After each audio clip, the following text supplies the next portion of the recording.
¿no? Entonces, Hago después falta, que hago ya nos falta. reímos, ahora empezamos a grabar la clase una vez más. Ya, a ver, vamos a hacer un pequeño refresh de lo que fue ayer, ¿no? Ya, no vamos a irnos al detalle, no nos vamos a ir al punto a punto, sino que es solamente una contextualización rápida de lo que conversamos ayer, que fue en gran medida una contextualización histórica, socioeconómica, sociopolítica, acerca de cuál era el mundo, cómo era el mundo en donde aparece este personaje tan importante para la vida de la humanidad, llamado Jesús de Nazaret. ¿Ya? ¿Y por qué es importante recordar el momento en que Jesús de Nazaret aparece? Porque a él lo conocemos como el Mesías. Y nosotros el día martes con el padre Jorge, cuando vimos la parte del Antiguo Testamento, conversábamos de que este pueblo elegido por un Dios que se quiere revelar, que toma la iniciativa de mostrarse a su pueblo, ¿ya? En el camino de todo lo que le pasa, y ahí está los libros de los reyes, partimos por el Éxodo, ¿no? El Éxodo de los reyes, cómo se van trabajando los profetas, cómo el hombre también va respondiendo por medio de los salmos o en oración a Dios, cómo vemos espacios tan a veces difíciles de entender, como el Cantar de los Cantares. Es un libro poético, es un libro erótico, es un libro religioso, eh, pero en todos ellos vemos algunos elementos comunes que son importantes para este pueblo que fue elegido por Dios. El primero, que hace el signo de una primera alianza que Dios hace con su pueblo, materializada particularmente en la noche de Pascua, que es cuando se conmemora, que conmemorar es recordar, revivir aquello que fue la liberación del pueblo de Israel de la opresión o de la esclavitud que tenía el pueblo egipcio, ¿no? Esa historia todos la conocemos, Moisés y todo lo demás. Y singularizado en una última plaga, dolorosa plaga para los egipcios, que fue que el ángel de la muerte pasó y mató al primogénito de cada familia. Y ese fue el golpe bajo, comillas, que hizo que el faraón cambiara de opinión y dejara que el pueblo partiera, ¿no? Pero para los miembros de este pueblo elegido por Dios había un signo que era faenar, matar un cordero, pintar con la sangre del cordero las puertas de la casa y consumir ese cordero esa noche. Ahí se instaura la noche de la Pascua, ¿ya? Y este pueblo todos los años comenzó a conmemorar dicha Pascua, porque era la liberación de este pueblo de las garras opresoras de Egipto. Primer punto. Y el segundo punto es que esa alianza se iba a perfeccionar porque iba a llegar aquel que iba a cambiar la historia. Estaba la promesa de que Dios se iba a hacer hombre e iba a llegar a, eh, a enmendar el camino, a ayudar a que el pueblo elegido por Dios siguiera en la búsqueda y en el encuentro del reino. Estaba la promesa de un Mesías. Entonces, es en ese contexto en donde este pueblo vive por muchos años y es dominado por otros grandes de la historia que son los romanos. Y ahí conversábamos un poco de cómo este pueblo de los judíos habían sido tomados desde un poderío militar y económico por una fuerza extranjera que eran los romanos, que tenía una técnica para poder expandirse territorialmente, la cual era el respetar los ejes culturales del lugar al cual se llegaba y pedir tributo económico para poder continuar sus expansiones militares, ¿ya? Entonces, es en ese sentido donde aparecen instituciones como la sinagoga, que es el lugar donde se comparte la palabra, está el Sanedrín, que es este grupo de sacerdotes que son autoridad tanto política como religiosa y que, dicho de alguna manera, coexisten con la autoridad romana, ¿ya? En donde está para los judíos está la ley judía, que no es la ley que respetan los romanos, ¿ya? Hay episodios como dar al César lo que es del César y darle a Dios lo que es de Dios. De ahí episodios como que el Sanedrín por blasfemia no puede matar a ningún judío y le piden al procurador romano que él juzgue de muerte y sedición a Jesús de Nazaret. Por eso es que le piden al gobernador romano, al procurador romano, Poncio Pilato, de que respete la ley judía, de que en tiempos de Pascua se libere a uno de los suyos, ¿ya? Entonces había todo un sistema político, económico, militar, cultural, de tensión constante entre el pueblo judío y el pueblo y la invasión romana, ¿no? Y ahí tenemos los saduceos, los fariseos, que son familias aristocráticas, sacerdotales, que tienen que ver con el conocimiento de la ley, pero también habían judíos que lo único que querían era la liberación de este pueblo por parte de los romanos, y ahí están los celotes, por ejemplo. Y habían algunos segregados, como eran los samaritanos, que eran judíos, que habían optado por mestizarse con otros que no eran netamente judíos, y aparecen los samaritanos. Y para los judíos, siendo el pueblo elegido por Dios, él va a sonar feo como lo voy a decir, pero que lo vuelvo a reiterar como ayer, el poder cruzarse como pueblo, como raza, con otros que no fueran judíos, era algo no permitido, y socialmente mal visto, ¿ya? Por tanto, no era recomendable hacerlo y eran los samaritanos, que cambiaba como de nombre, no dejaba de ser judío, pasaba a ser un samaritano, alguien excluido socialmente. Es en este lugar, en este momento, donde llega un muchachito nacido del vientre de María, voy a dejar de compartir esto, llamado Jesús. Y ahora quiero hacer con ustedes un ejercicio que, aprovechando que estamos por Zoom, vamos a ver si nos funciona, ¿ya? Este ejercicio tiene que ver con contextualizar un poco la mirada, porque en el Nuevo Testamento nos vamos a encontrar con muchos de estos nombres que ya están definidos de la sesión de ayer y están en los contenidos, como los saduceos, los publicanos, los fariseos, el Sanedrín. Vamos a ver de que camino a Damasco, Pablo se encontró con el Señor, de que Jesús nació en Belén, pero sus padres eran de Jerusalén y debía, perdón, su padre era de Belén, David de Belén, José, pariente de David, y debía ir al censo en Belén. Vamos a ver el nombre de las cartas paulinas a los lugares que se enviaban, pero todo esto es distinto a entenderlo si lo vemos desde el mapa. Entonces les pido unos minutos para que podamos jugar un poco con esto. Y les pido también que puedan abrir su Nuevo Testamento, ¿ya?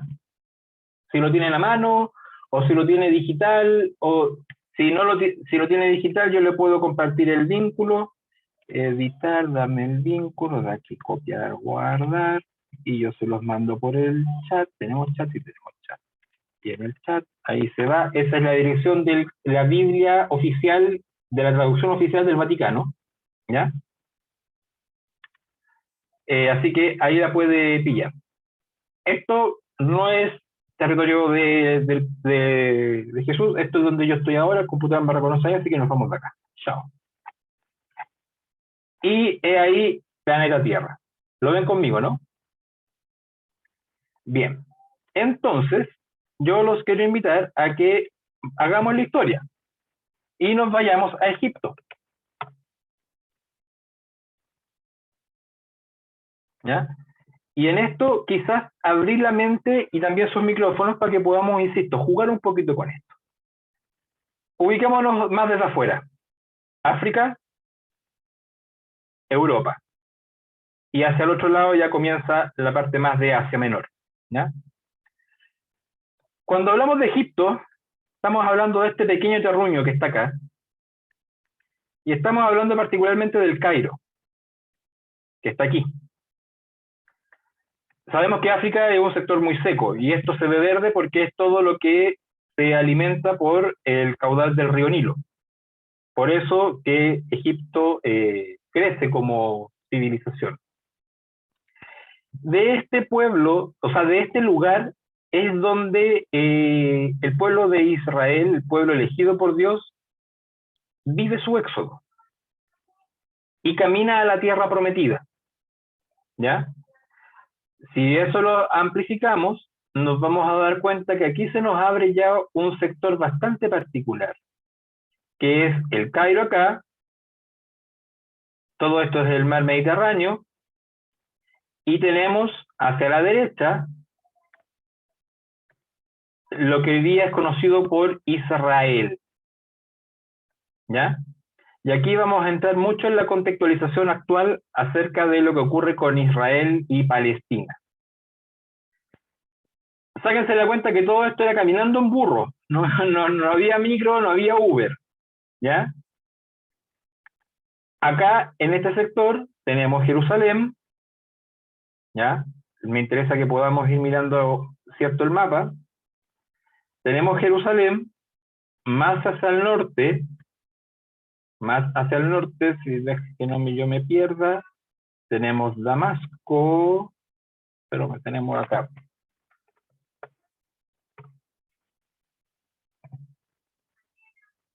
Damasco. Eso es Nueva Delhi. Ahí ya me fui, ¿viste? No, ahora esa Arabia Saudita, para el otro lado. Esto es acá.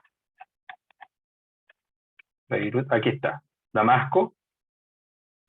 Háganse la idea de Damasco acá arriba y Jerusalén está por acá. O sea, territorialmente están medianamente parecidos, pero no estamos hablando del mismo lugar. Buscamos a Belén.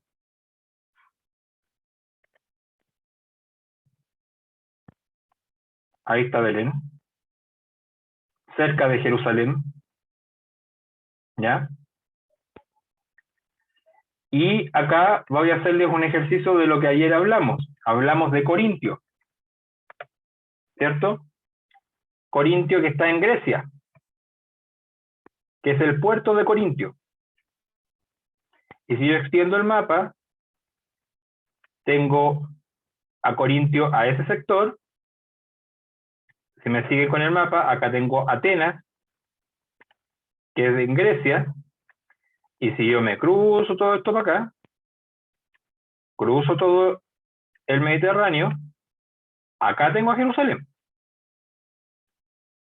¿Ya? Entonces, ¿por qué les comparto esto?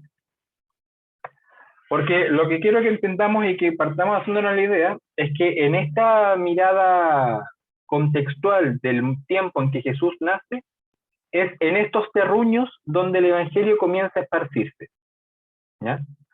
Y es en estas condiciones sociales y políticas en donde los discípulos de Jesús, después de que Él resucita, comienzan a predicar la palabra en la iglesia recién formada. ¿Ya? Cuando Jesús resucita y quedan los discípulos, la transmisión de la enseñanza de Jesús se hace vía oral. Pero, chiquillos, una sorpresa quizás para ustedes, un spoiler, los discípulos de Jesús también morían. Y al morir ellos, moría la historia. Entonces, se hacía necesario, en ese minuto, escribir todo aquello que se tuviese conocimiento y recuerdo de Jesús, para que no existieran testimonios falsos acerca de la verdadera mirada, el verdadero mensaje de Jesús. ¿Ya? Y así es como comienzan a nacer los evangelios. Yo quiero compartir con ustedes un pequeño video introductorio que tomará unos breves segundos, unos breves minutos, y luego nos metemos derechamente con el contenido del día de hoy. No sé si compartí con audio, siempre me pasa mucho. Compartir pantalla, compartir audio. Y eso está acá. Hola, soy Sebastián. En este vídeo te hablaré sobre los 4 evangelios. Te explicaré el significado y objetivo de los evangelios, cómo se formaron y los subgéneros literarios en que están escritos. No olvides darme un like y suscribirte a mi canal de Cultura y Fe. Los evangelios son Mateo, Marcos, Lucas y Juan. Evangelio significa buena noticia. Para los primeros cristianos, la vida y el mensaje de Jesús fueron una buena noticia que debían anunciar a las demás personas. La primera forma de anuncio del Evangelio fue oral. El Evangelio es buena noticia porque supone la llamada del reino de Dios, con Jesús, que cambia la vida de las personas, dándoles felicidad y sentido. Hay que distinguir Evangelio con mayúsculas, que se entiende como el mensaje de Jesús, y Evangelios con minúsculas, que son los escritos que recogieron ese mensaje. Los Evangelios, aunque contienen datos de la vida y época de Jesús, no son biografía, sino unos libros donde se muestra la fe y la experiencia que los primeros seguidores de Jesús tuvieron. Así, su objetivo es mostrar que Jesús es el Hijo de Dios, que vino a salvar a las personas y ayudar a que la gente crea en Él. Respecto a la formación de los Evangelios, estos se escribieron unos 40 años después de la muerte y resurrección de Jesús. Voy a explicarte las diferentes fases. La vida con Jesús es la época en la que los discípulos vivieron con Él durante 3 años, en los que fueron testigos de lo que hizo y dijo. Después de la resurrección de Jesús, los discípulos fueron predicando oralmente por pueblos y ciudades. Empezaron anunciando la muerte y resurrección de Jesús y luego fueron contando sus acciones y enseñanzas. Los pequeños relatos por escrito. La redacción de los Evangelios. Con la muerte de los apóstoles, se vio la necesidad de poner por escrito, de forma organizada, la predicación de la vida y enseñanzas de Jesús para que no se olvidase y para evitar que la gente pudiese ser engañada con los relatos falsos sobre Jesús. Al igual que el resto del Nuevo Testamento, los Evangelios están escritos en un griego antiguo llamado griego koiné, y para hacerse entender por sus contemporáneos, los autores de los Evangelios los escribieron usando distintos géneros literarios. Voy a explicártelo. Dentro de los subgéneros literarios de los Evangelios están los relatos de su vida, los milagros y las parábolas. Los relatos cuentan distintos momentos de la vida de Jesús, dan a conocer cómo era y se relacionaba con los demás. Los milagros son acciones que muestran que Jesús es Dios y que el reino de Dios ya ha comenzado. Las parábolas son comparaciones que suelen partir de la vida cotidiana y que introducen un elemento que choca para que se reflexione y se cambie la manera de vivir, como en la parábola de los trabajadores, que se pretende que el oyente reflexione y comprenda la gratuidad y la bondad de Dios. Ahora que ya conoces algunas generalidades sobre los 4 evangelios, en el próximo vídeo te voy a presentar las particularidades de cada uno de estos. Ya, ese video todavía no lo vamos a ver. Entonces, el día de hoy vamos a ahondarnos en los 4 evangelios. No, es la última. En los 4 evangelios que tiene nuestra biblioteca llamada, o sea, nuestra Biblia, y particularmente los 4 primeros libros de el Nuevo Testamento. ¿Ya? En ese sentido vamos a partir con los evangelios sinópticos. ¿Ya? ¿Por qué se llaman sinópticos? Esto es algo que ya el otro día salió a colación y que hoy día lo podemos reforzar. Primero, de estos 4, Mateo, Marcos y Lucas y Juan, solamente los 3 primeros, Mateo, Marcos y Lucas, son los que se consideran sinópticos, particularmente porque son entre ellos muy parecidos, ¿ya? Y están estructurados más o menos de la misma forma. Recordemos que ayer ya mencionamos de que no son biografías apegadas al calendario, ¿no? Están los textos organizados de una forma tal de que también sea pedagógicamente entendible, de que sea un mensaje clarificador para quien lo pueda ir leyendo.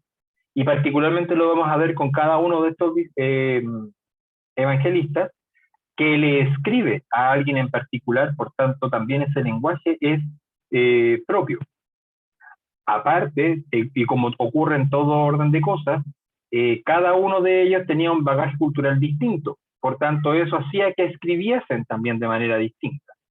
E incluso vamos a ver después con el Evangelio de Juan, de que probablemente no fue solo Juan quien escribió de puño y letra el Evangelio, sino que también hubo otros que escucharon el Evangelio de Juan en vía oral y fueron transcribiendo.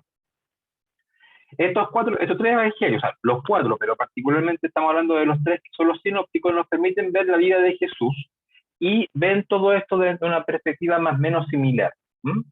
Ya hacíamos mención también de que los evangelios sinópticos eran los que estaban también acompañados o amarrados más bien al calendario litúrgico en el cual nosotros vivimos la Eucaristía domingo a domingo, ¿no? Ciclo A para Marcos, después para Mateo y ciclo C para Lucas. Partamos con Marcos, ¿ya? Una obviedad, pero es necesario decirlo. San Marcos es el primer evangelista, es el primer texto que se encuentra dentro del Nuevo Testamento, ¿ya? Y es importante en la figura de Marcos porque es un discípulo y es intérprete del apóstol Pedro, ¿ya? Él escribe su evangelio en Roma, alrededor del 70 después de Cristo, o sea, ya sabemos de que han pasado por lo menos 40 años, haciendo números redondos, ¿no?, de que Jesús ya había resucitado. Marcos le escribe su evangelio a la luz de la resurrección de Cristo, y a él lo que le interesa es siempre, en todo texto, en toda parte que se refiere a Jesús, es demostrar y dar cuenta de que efectivamente Jesús era y es y será el Mesías que el pueblo de Israel estaba esperando, aquel que había sido prometido, ¿no? Marcos hace mucho énfasis en ese punto. Junto con ello, para Marcos, el tema de la resurrección, ¿ya? Es un misterio. Y él siempre lo va planteando y va dejando ver en su texto, cuando uno lo va leyendo poco en poco, ¿no?, de que no es algo que haya que estar constantemente probando con la razón, sino que hay que entenderlo también a través de la fe, ¿ya? Él da cuenta de que Jesús existió por parte desde la historia de Belén y el nacimiento, ¿no? Y a lo largo de toda la vida de Jesús, narrada por Marcos, va dando cuenta de este caminar.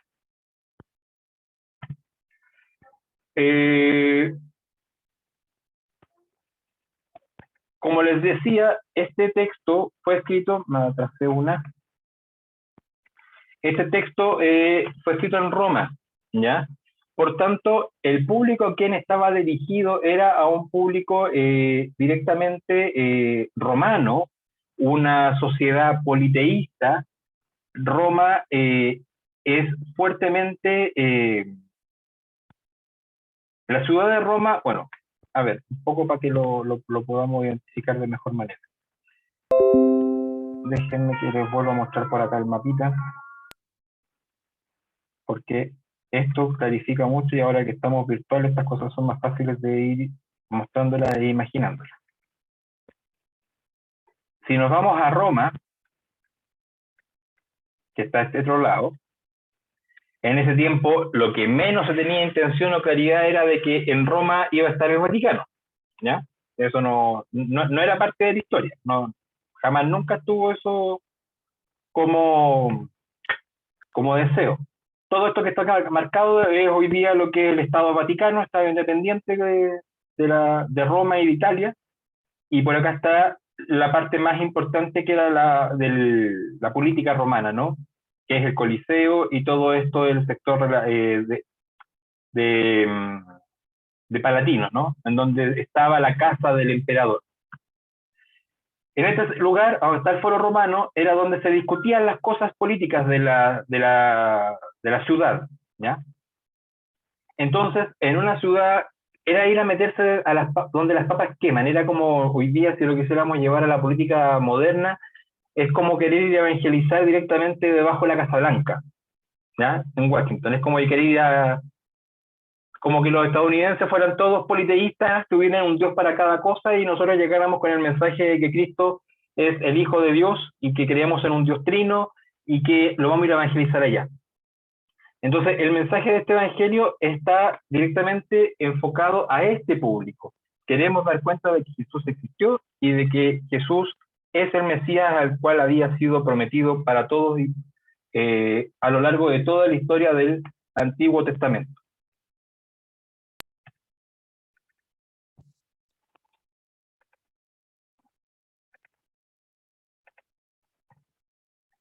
Y este texto, el de Marcos, es conocido por Mateo y Lucas, ¿ya? Es conocido por él. ¿Cómo podríamos entender un poco el texto de Marcos? ¿Ya? Si ustedes tienen sus Nuevos Testamentos, podrán ir un poco en las primeras páginas, si tienen un Nuevo Testamento individual, y si tienen una Biblia, también lo podrían encontrar en las primeras páginas. Existe una especie de índice, que es distinto al índice de cualquier libro, ¿no? Es un registro diferente. ¿Por qué? Porque va más que dando cuenta de página y texto, va dando cuenta de temáticas y correspondencias. Si así lo diesen, podríamos entender de que hay algunas partes que son notorias dentro de este evangelio, como lo es la introducción donde se nos presenta a Jesús que es el bautizado, ¿verdad? Se nos presenta la gran pregunta de quién es Jesús, y ahí es donde se da cuenta que es el Mesías, a través de los milagros que se van narrando, a través de las apariciones públicas que se van constatando, ¿ya? Y también se da cuenta de qué tipo de Mesías es, ¿ya? ¿Es el Mesías que estaban esperando los celotes, aquel que viene con la espada a ir en contra de los romanos? ¿Es ese Mesías? ¿O es un Mesías que viene a hablar desde el amor? ¿Mm? Entonces, si entendemos y hacemos la imagen de que este mensaje era para los romanos, también al decirle a los romanos de que este Dios, este Mesías esperado, no es el Dios que los celotes le asustaban, diciendo que venía con espadas, sino que era un Dios que venía a luchar por el amor, por el perdón, por la misericordia, por un mensaje hacia todos, también era una forma de ir apaciguando los ánimos en un pueblo romano que podía sentirse atemorizado por el por el crecimiento que estaba teniendo la fe en Jesucristo. Para Marcos, Jesús es un hombre como nosotros. Es un hombre que está acostumbrado a vivir en comunidad. Todos estos números están en el documento que les voy a entregar después junto a Pedro, que son las citas, en donde van a poder dar cuenta del espacio en donde el evangelista da cuenta de que para él Jesús tiene estos atributos. Jesús es un hombre que le enseña a la gente, y qué duda cabe, el sermón de la montaña, las parábolas, la multiplicación de los panes, son espacios en donde Jesús está con la gente cuando va al templo. Reconoce y da cuenta de que Jesús es el Hijo del Hombre, así lo llama más este evangelista. Da cuenta de que el Mesías, ese que estábamos esperando, fue crucificado, y que sin lugar a duda, el crucificado era el Hijo de Dios, y que por ser Hijo de Dios, es un Señor resucitado. Da cuenta de aquella realidad. Por su parte, Mateo, ¿ya? También escribe entre el 70 y el 90 aproximadamente, y es conocido porque conoció el Evangelio de Marcos. ¿No? Él escribió particularmente el texto en arameo. ¿No? El arameo, si usted recuerda la película, la de Mel Gibson, la de La Pasión de Cristo, ¿ya? El idioma que ahí se habla es arameo, que es una reconstrucción histórica que se hizo para esta película, por lo que sonaría más bien en ese estilo, ¿no? Mateo redacta su obra aproximadamente en la década en la octava década, ¿no? Estamos hablando del año 80 después de Cristo, o sea, 50 años más o menos después de que Jesús había resucitado. Y al contrario del autor anterior, del evangelista anterior, este evangelio está dirigido particularmente a la comunidad judío-cristiana, ¿ya? A esos que, siendo judíos, ¿ya? Siendo judíos, respetando toda la ley y la cultura religiosa que provenía del Antiguo Testamento, se convierten a la persona de Jesús y se vuelven cristianos. Y las indicatorias dan que probablemente esas comunidades de formación eran las de Antioquía o de Siria, ¿no? San Mateo es el más judío, por su herencia, que todos los evangelios, y presenta a Jesús constantemente con el Antiguo Testamento. Y es natural, porque como los judíos respetan la ley, y la ley es la enseñanza del Antiguo Testamento y toda la evidencia del pueblo de Israel, el pueblo judío, la forma de poder presentarles a Jesús como el Mesías es dar cuenta de que efectivamente Jesús cumple con todo lo que había sido anunciado a lo largo del Antiguo Testamento. ¿Ya? Es un evangelio que está narrado en clave eclesial. ¿Y qué significa esto? Que busca la comunidad, que busca y fortalece la comunidad. ¿Por qué? Porque Jesús vivía en comunidad. Y da cuenta de un Jesús histórico, ¿ya? Y de un resucitado. Este evangelista esquematiza desde la presentación de quién es Jesús, esquematiza el reino y la preparación de la iglesia, ¿ya? Entendiendo iglesia como esta parte eclesial, esta comunidad que se va reuniendo y congregando en función de la persona de Jesús, que es quien nos reúne y nos congrega, ¿ya? En donde va presentando lo que viene a futuro, que es la opción por el reino, y que esta iglesia, que antes era un pueblo, ahora es una iglesia donde están siendo llamados todos. Por eso es que da cuenta también del envío de los discípulos de dos en dos, ¿ya? A evangelizar, a llevar la buena nueva a los demás pueblos. ¿Para qué? Para que haya una iglesia cada vez más amplia, más ancha en su base, y que se convierta, ¿verdad?, al Evangelio de Jesucristo, a la vida y al mensaje que Él nos presenta, que es el Dios revelado y perfeccionado en la persona de Jesús, para después encontrarnos con un reino que pasa del pueblo judío, ves lo que yo les mencionaba, que deja esta antigua nomenclatura del pueblo escogido, en donde seguimos siendo un pueblo escogido, pero ahora cada vez más amplio en cuanto al origen. Ya no es solo un pueblo, sino que ahora es a toda la humanidad. Y por eso que en la cruz Jesús redime a la humanidad, no redime solo al pueblo judío. Y da cuenta, efectivamente, de manera muy clara, de que en ese cambio, digamos, de switch, es donde se concretiza con fuerza la nueva alianza, ¿ya?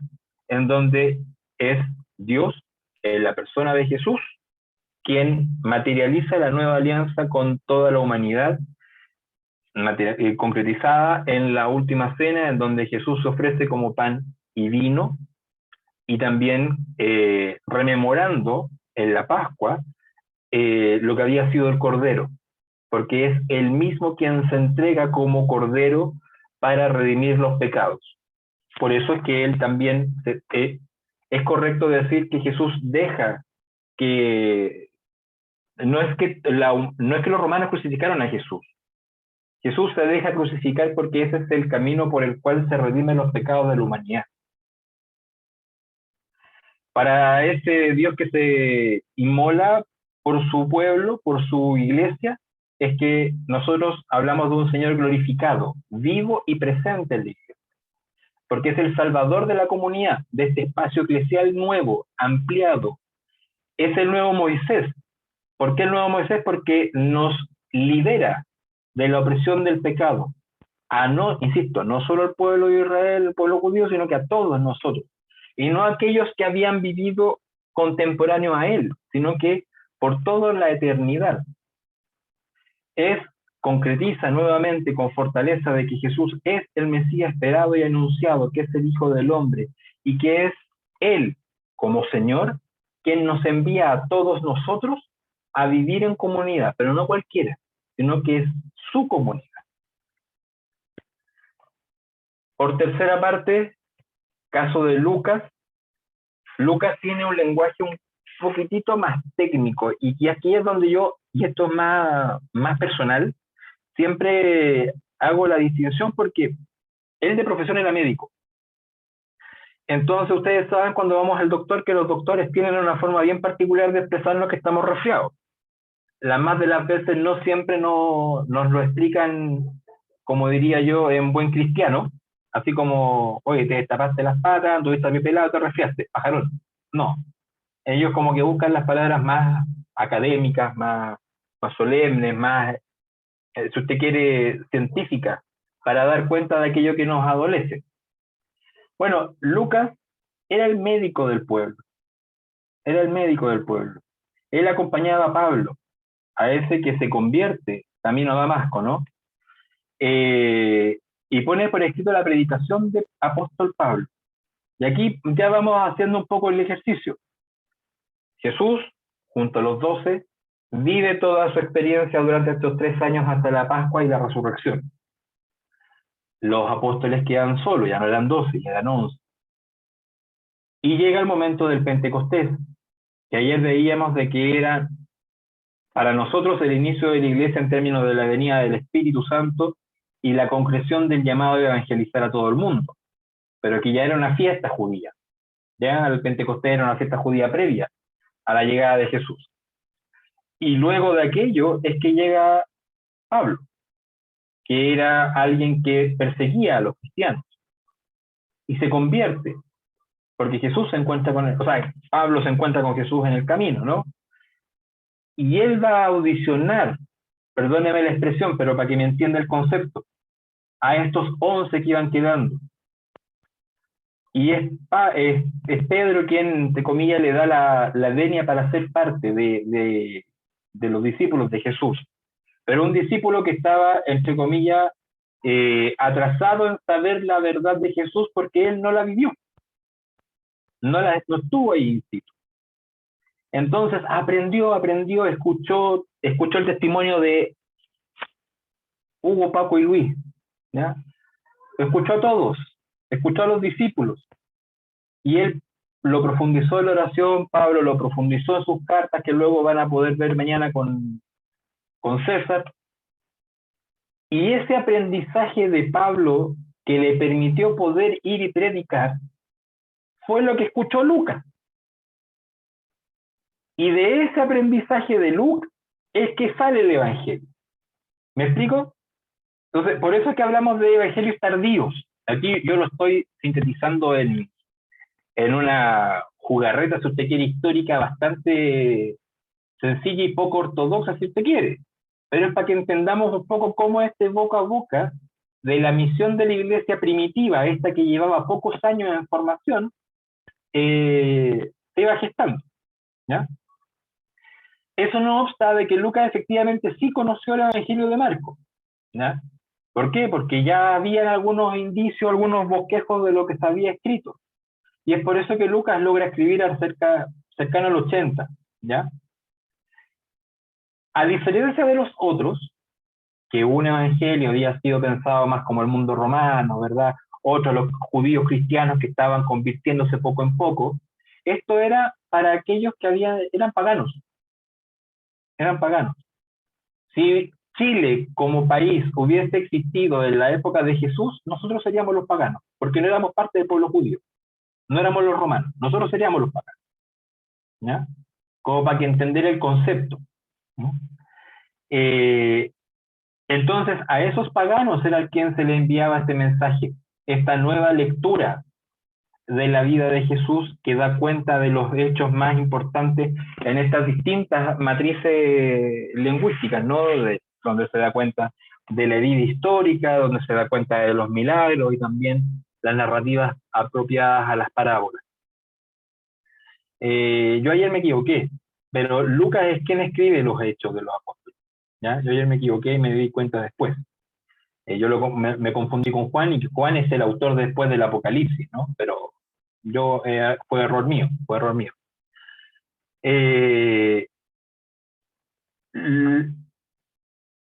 es Lucas por quien creo yo, o sea, no es un descubrimiento mío, es por Lucas por quien también nosotros más hemos tomado a la persona de María como un eje central dentro de la vida de los cristianos. Porque si ustedes se fijan y pueden leer después los pasajes bíblicos de Lucas en donde se da cuenta de la presencia de María, es quien, comillas y palabras absolutamente mías, con más cariño la trata, ¿ya? Es quien con más cariño la presenta, ¿ya?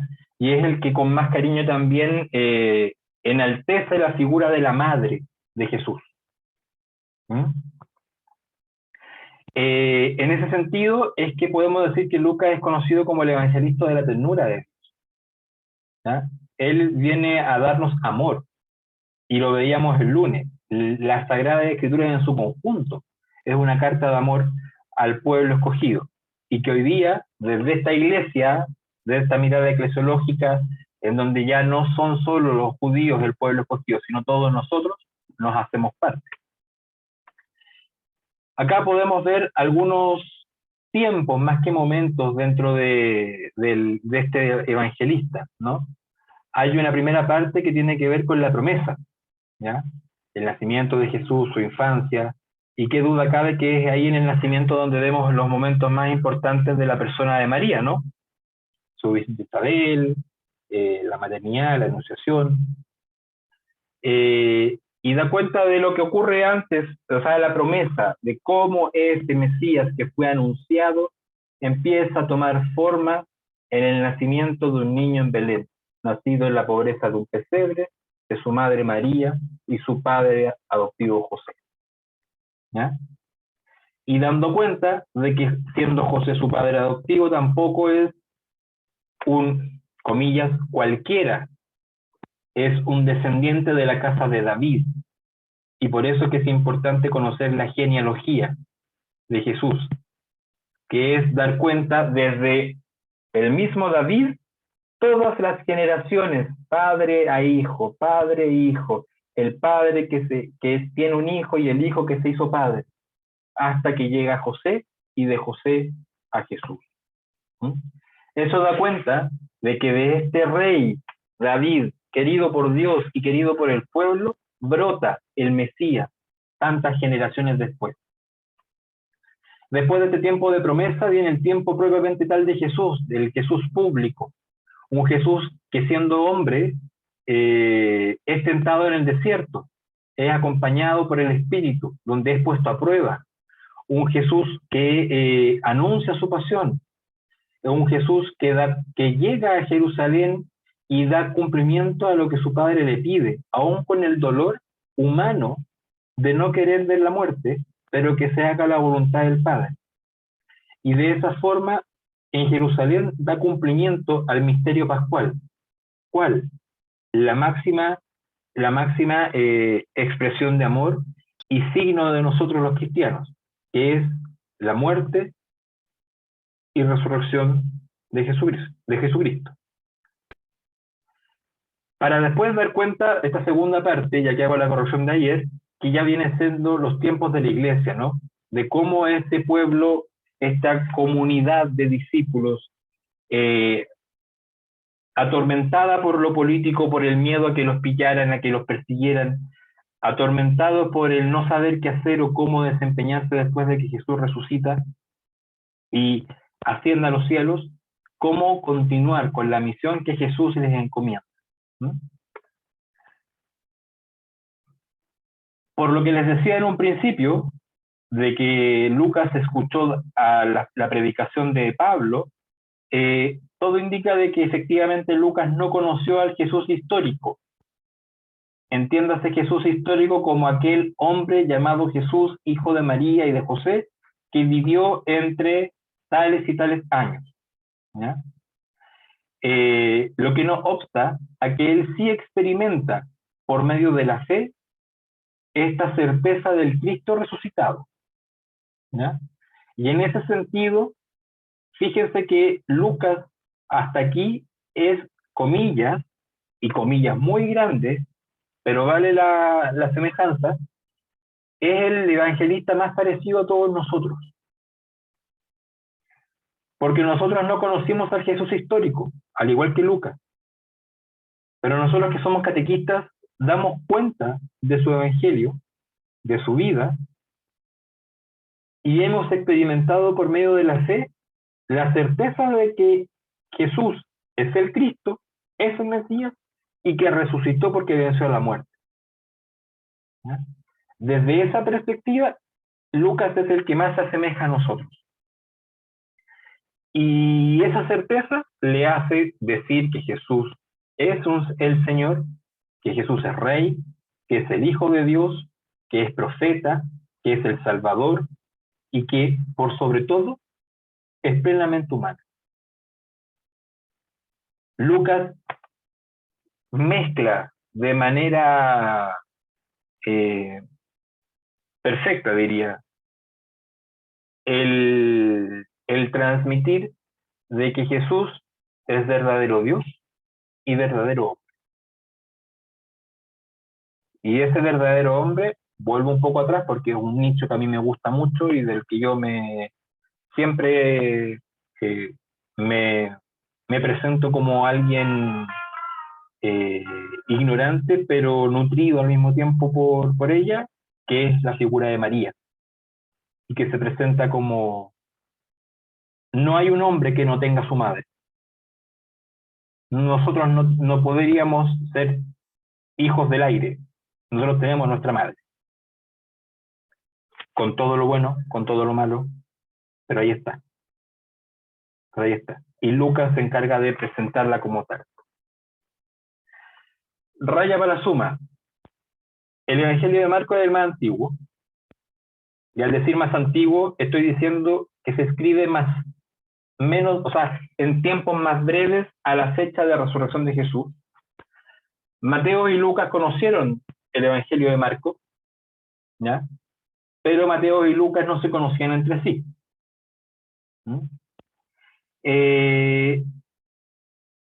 Hay varios textos que dan cuenta de que, Mateo, Marcos, Lucas y Juan no fueron los únicos que emprendieron esta tarea de escribir acerca de lo que había ocurrido. Es más, tenemos certeza histórica de que Jesús de Nazaret existió en los años que dicen los textos bíblicos que existió, porque hay documentos romanos que dan cuenta de lo que ocurrió en Jerusalén en la época de la gobernación de Poncio Pilato. Y hay narraciones históricas romanas, laicas, llamémoslas como tal, que dan cuenta de que efectivamente un Jesús de Nazaret, nombrado como el rey de los judíos, murió en cruz pedido por el Sanedrín. ¿Ya? Eso existe. Entonces tenemos certeza del Jesús histórico. Hay documentos que están escritos en esa materia. Entonces hay textos que son conocidos como la fuente Q, que tiene que ver con un origen particular, que sirvieron también como de inspiración o de constatación de ciertos hechos para el Evangelio de Mateo y Lucas. Y en ese sentido, ustedes en sus textos bíblicos van a poder ver probablemente hacia el inicio, en la parte previa, como índice que yo les hacía mención delante, correspondencias parecidas a esta, ¿ya? Este mapita que está aquí es lo que más claro nos deja de que efectivamente los evangelios de Mateo, Marcos y Lucas son sinópticos, porque tienen semejanzas entre sí.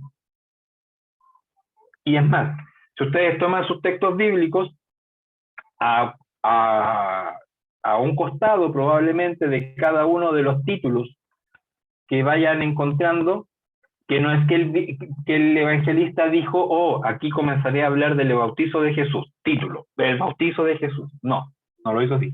Esos son cortes nuestros que ayudan a la comprensión del texto.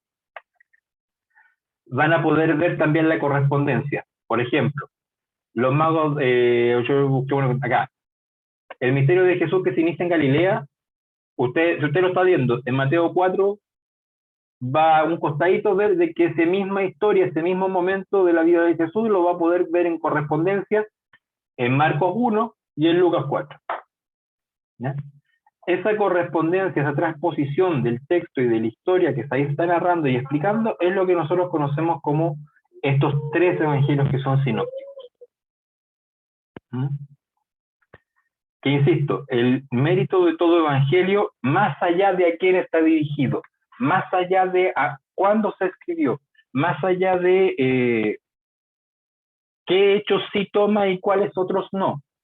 El objetivo de todo evangelio es dar cuenta de que Jesús es el Mesías, es el Hijo de Dios, es el prometido, y que Él viene a, por nosotros, a hacer perdón de los pecados, ¿ya? Y que da cuenta también a lo largo del texto bíblico algunos hechos como que perfecciona el bautismo, que se hacía con agua, ahora se va a hacer con agua y en el Espíritu. Perfecciona la oración, porque se nos enseña en el Sermón de la Montaña cómo rezar, y de ahí tenemos el Padre Nuestro. Se nos perfecciona la misión, porque se nos dice qué es lo que debiésemos hacer una vez que Jesús ya no está, porque Él anuncia su pasión. Se perfecciona la vida eucarística, porque es el mismo Jesús quien al ofrecerse como pan y vino pide que se conmemore dicha cena, y perfecciona la Pascua judía, y por cierto que glorifica a Dios en su resurrección. ¿Sí?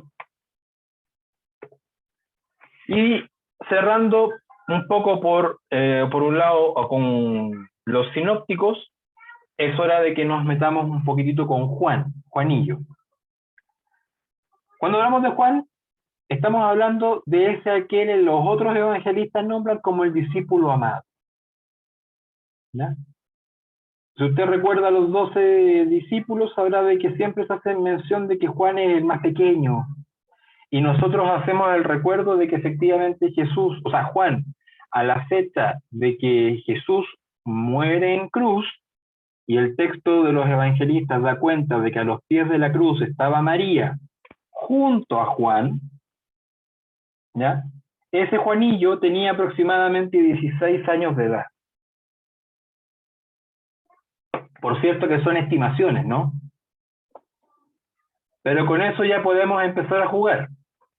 Juanillo tenía 16 años de edad más o menos para el año 33 después de Cristo, ¿no? Si creemos que Jesús, o sea, si hacemos la matemática más redonda, si creemos que Jesús efectivamente nace en el año 0, ya vimos que nació unos años antes, pero que nace en el año 0 y muere en el 33, y en el 33 Juanillo tenía 16, ¿ya? 33, 43, 53, son 20 años. En el 53 tenía 36 años. En el 56 tenía 36 años. Ayúdame, Paneo Mariano. En el 66 tenía 46 años, ¿ya? Y en la década del 60 es cuando ya se empiezan a escribir los primeros textos bíblicos. O sea, me refiero a los primeros evangelios, ¿ya? Iba en el 66, el 63. En el 73, él iba a tener 56. 80, 60, 90, 70. Estoy bien, ¿no? Para el 90 iba a tener 73 años. Para el año 100 iba a tener 83 años. Llegar a los 80 años en esa época era todo una odisea, ¿ya? Pero Juanillo lo hizo. Juanillo lo hizo. Juan es, al haber estado en este momento tan crucial del discípulo amado a los pies de la cruz junto a la madre, y a él Jesús lo encarga como madre, ahí a tu hijo, hijo, ella a tu madre, es un evangelio más tardío, pero al mismo tiempo mucho, pero por lejos más espiritual que los otros evangelios. No es que lo haga mejor, esto no se trata de calificarlos por calidad, se trata de que tienen diferencias que los hacen unos u otros con riquezas distintas, ¿ya? Y ya ustedes lo podrán ver en su minuto. El Evangelio de Juan es una obra tardía y es compleja, La base de todo esto es su experiencia con el Señor. y se escribe aproximadamente entre los años 90 y 100, cuando ya Juan tenía buena edad. Esto, hacia quién Juan le escribía, hay más bien distintas versiones, ¿no? Algunos piensan de que le estaba escribiendo a una comunidad judío-cristiana en Siria o en Egipto. Perdónenme el lenguaje, pero saquemos pecho. Estamos hablando de la década del 90, o sea, 60 años después de que Jesús resucitó. ¿Me siguen, no? En 60 años la evangelización ya había llegado a Egipto, a ese mismo Egipto faraónico, a ese mismo Egipto de la opresión del pueblo de Israel, a ese mismo Egipto politeísta. El evangelio de Jesús ya había llegado a Egipto. O sea, saquemos pecho, a punta de escondidos, a punta de camello, llegamos a Egipto. No lo considere algo menor. En esa época eso eran odiseas. Entonces, que allá hubiese una comunidad judío-cristiana no es algo tan difícil de creer, ¿ya? Más si ya habían atravesado el Mediterráneo. Pero para otros dicen que era para los cristianos ya de tomo y lomo en Efesos. Hay unas distintas definiciones. Juan tuvo tiempo, tuvo mucho tiempo para orar, para pensar, para inspirarse.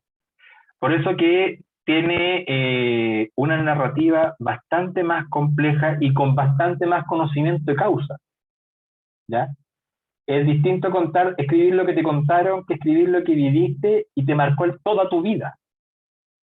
Entonces, es como cuando nos comemos una cazuela de un día para el otro. Está más concentradita, está más rica. Me dio hambre. Entonces, cuando hablamos del Evangelio de Juan, hay algo que está ahí más macerado, más calmadito. Entonces, mucho, pero por lejos más orado, ¿ya? Y se va también cuestionando. Y de ahí también que brota el vínculo con el Apocalipsis. Este cuarto evangelio quiere poner en claro las acciones, la vida de las palabras de Jesús. Estos acontecimientos de la vida que son signos y señales, porque lo que quieren es decir y mostrar algo, ¿ya? No siempre con la claridad, y esto me parece que en su minuto la Cristal lo preguntó el primer día, no siempre con un lenguaje claro como ya, chiquillo, yo soy Dios, yo soy el Hijo de Dios, así es que lo que yo quiero es que ustedes vayan y hagan tal y tal. No con esta dirección tan expresa, sino que hay signos y señales que con los ojos de la fe nosotros debemos interpretar y con los cuales vamos a glorificar a Cristo. Como él ya sabe quién es Jesús, Juan ya sabe quién es Jesús, él no gasta tiempo en presentarlo como un hombre que fue glorificado por Dios, ¿ya? Y que es su hijo. No, él va de plano y él ya sabe de siempre que Jesús es el Hijo de Dios y parte con eso como conocimiento previo. Por tanto, desde un comienzo se glorifica y se le respeta por quien es, ¿ya? Que está totalmente identificado con el Padre. Este evangelio tiene distintos momentos. Primero hay un prólogo de Juan, luego están los signos, ¿ya? Que está los signos como la palabra que da vida, el pan de vida, la luz y la vida. Este Jesús que da cuenta que es la luz que va a venir a juzgar al mundo, de ahí que también hablamos de la parusía, ¿no? Que aparece como la segunda venida del Salvador, en donde se da cuenta también de la victoria de la vida sobre la muerte, ¿no? La resurrección, y que Él es el camino, verdad y vida. Está también separado, esto es conceptual, ¿no? El discurso de su despedida, que es la preparación a la pasión, cuando Él va preparando poco en poco a sus discípulos a lo que va a venir, no todos entendieron. Y luego, efectivamente, la narración más expresa y dura de lo que es la pasión, muerte y resurrección de Jesús. En cuanto a una definición más teológica, Juan nos presenta una forma singular la persona, el origen y la misión y destino de Jesús. Él es el enviado de Dios y es testigo de Dios porque él tiene una profunda intimidad con el Padre. Es el Hijo tiene una intimidad con el Padre. Por tanto, no hay nadie que nos revele al Padre, dado que es el Padre quien se quiere revelar, de mejor manera que su Hijo. ¿Me siguen, no? Es un discurso de causa y efecto, si usted quiere. No tenemos a nadie mejor que nos revele al Padre que ya se reveló, que su propio Hijo. Por tanto, es la palabra hecha carne. Es la revelación misma hecha carne, que se ha venido a dar por todos nosotros. Él, Jesús, es el enviado por el Padre al mundo. Y él ha bajado de la misma naturaleza del Padre. ¿Ya? ¿Por qué? Porque nosotros sabemos, aun cuando después la Iglesia lo concretiza como dogma, de que el Hijo es la misma naturaleza que el Padre y son un mismo Dios con tres personas distintas. ¿Mm? Las palabras de Jesús son las palabras del Padre. No habla por el Padre, es el Padre hablando en Jesús. Y su doctrina no es la suya. No son las cosas que a Jesús se le ocurrieron, sino que son aquellas cosas que le enviaron a hacer porque, dicho en buen chileno, que son muy buenos para los mandados. Entonces, él hace y cumple aquello que el Padre le dijo que hiciese. Por eso que en Getsemaní, cuando Jesús sufre y llora porque sabe lo que ha de venir, le pide al Padre que si hay otra forma se haga, pero que no sea la voluntad de él, sino la que del Padre. ¿Ya? Y todo lo que Jesús hizo, narrado en Juan, es testimonio de que esto es así. ¿Ya? Nada de lo que Juan narra no va a dar cuenta de que Jesús es el enviado del Padre y que comparte la misma naturaleza. ¿Ya? Esta misma revelación en Jesús se espera en la fe del hombre. ¿Ya? Juan escribe para dar cuenta de esta profundidad teológica de que Jesús es el enviado del Padre y habla por él, porque es la palabra hecha carne. ¿Ya? ¿Para qué? Para que nosotros nos convirtamos. Y Juan es esa su intención más profunda, de que nosotros reconozcamos esa verdad teológica y nos convirtamos. ¿Ya? Para que por medio de la fe se verifique y se haga y se concretice ese amor mutuo entre el Padre Creador que se revela a un pueblo y el pueblo que reconoce al Hijo enviado por el Padre y da como perfección al amor. ¿Ya?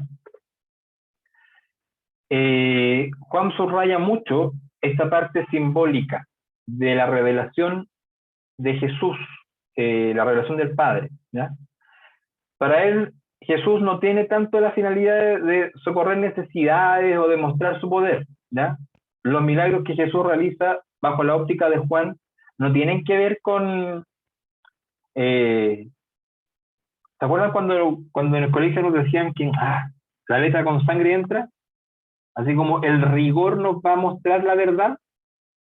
Ya, Jesús no hace milagros para decir, oye, cáchense, todavía no me creen que soy el Hijo de Dios, les transformo el agua en vino en una tremenda boda, y resulta de que todavía no me creen.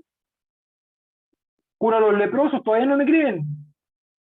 Le recobro la vista a quien no ve, camina el paralítico, y todavía no creen. Resucito a mi amigo. Pido para que resucite más bien. Y todavía no me creen. No lo hace con esa soberbia, sino que lo hace para que sean signos, para que nosotros veamos la grandeza del Señor. ¿Ya? Por eso que la muerte en Él es el signo más grande de toda su vida, porque es su vida para que todos logremos vida. Es la vida en abundancia.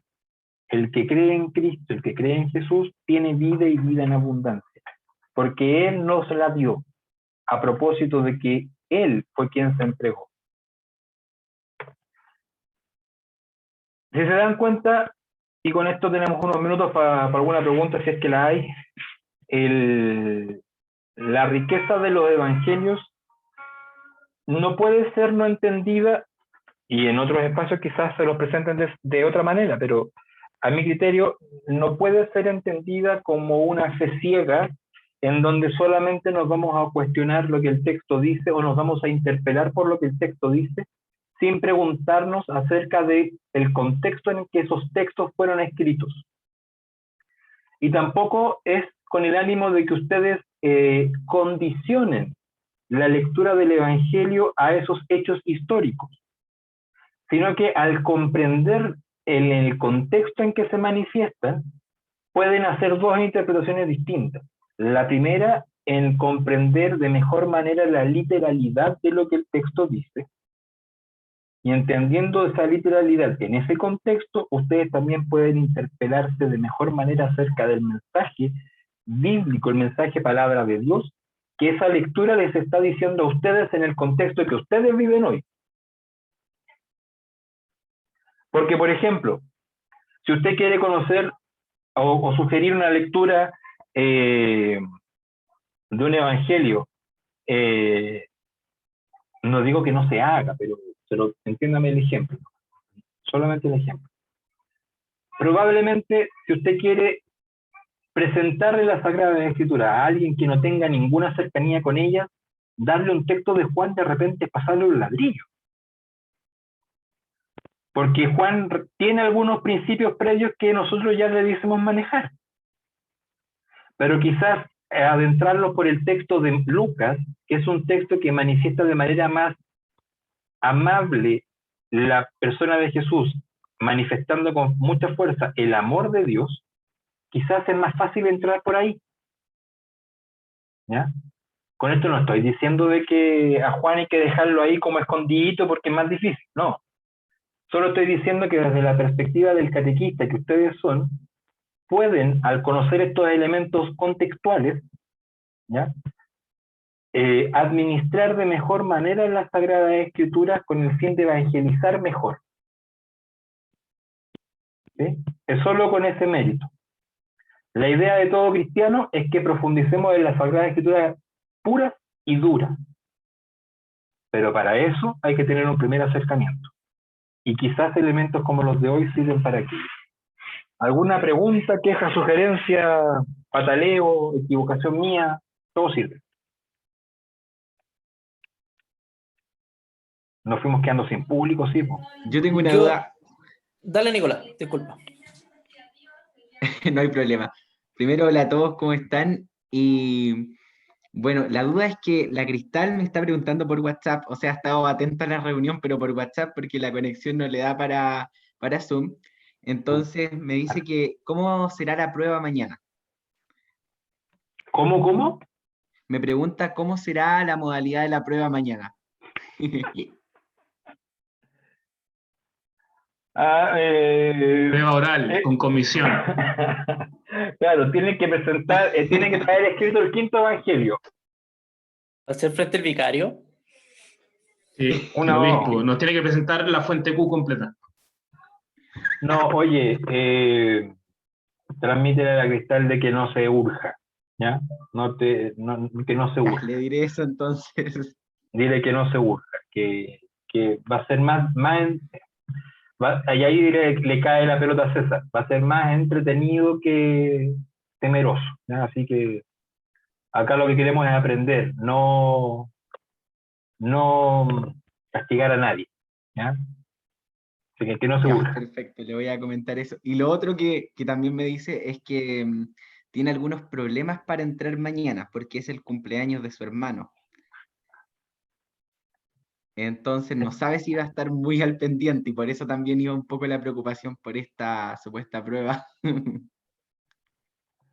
O sea, lo ideal siempre es que estén, ¿no? Pero ahí cada quien sabe cuáles son sus propias responsabilidades. Así que ahí, si hay algo que nos enseña la Sagrada Escritura, es que es el Señor en libertad quien nos ama y nos deja elegir.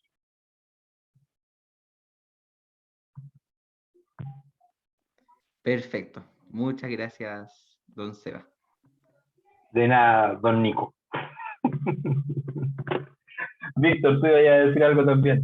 Sí, como para algo que mencionaste el día de ayer, que entonces es Juan, Apocalipsis, Lucas, Hechos de los Apóstoles. Correcto. Ya, eso era para rectificar. No, Eso, yo ayer me chamboneé y me di cuenta después cuando me quedé pensando, cuando ya me desconecté, me di cuenta y dije, parece que la caí. Y sí, es que me había equivocado. Me había Y equivocado. San Pablo, ¿dónde? San Pablo, las cartas, serían las cartas de San Pablo, pero todos los que tienen el otro nombre, ¿cierto? Que no me acuerdo cuál es. ¿Cómo era ya? Es que ahí están las cartas a comunidades y a personas, Ya, ¿ya? ¿Qué es lo que conforma el Corpus Paulino? Que lo van a ver mañana brevemente con César, ¿ya?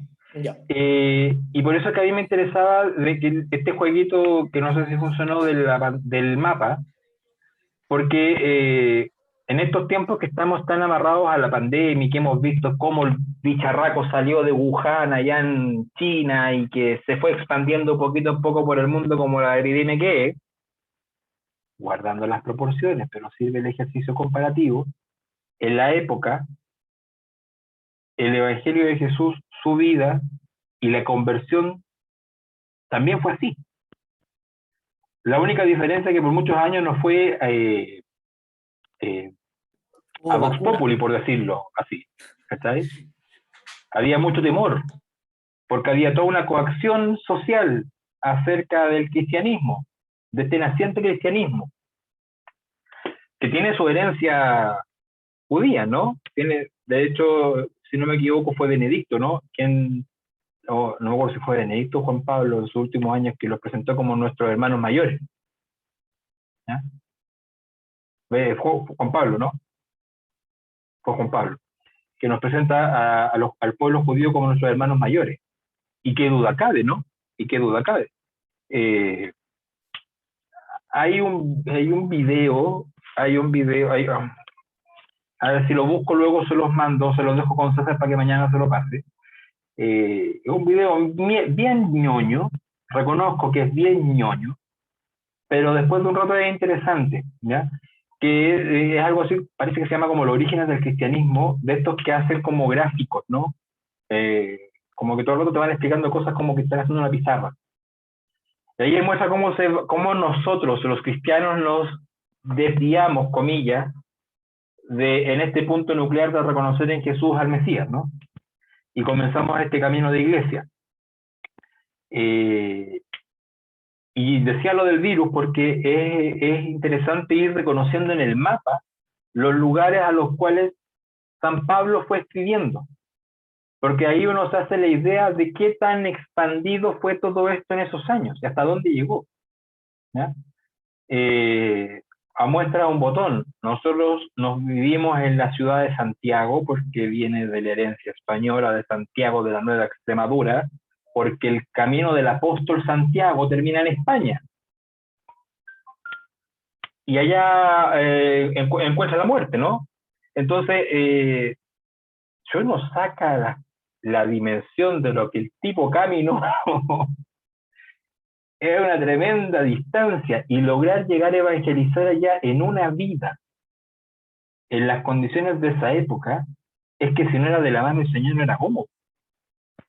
No había cómo. Si los romanos alcanzaron grandes territorios, pero con 1000 años de camino, ¿no? Con 1000 años y con la imposición de la fuerza militar. Los griegos hicieron lo suyo, los egipcios hicieron lo suyo.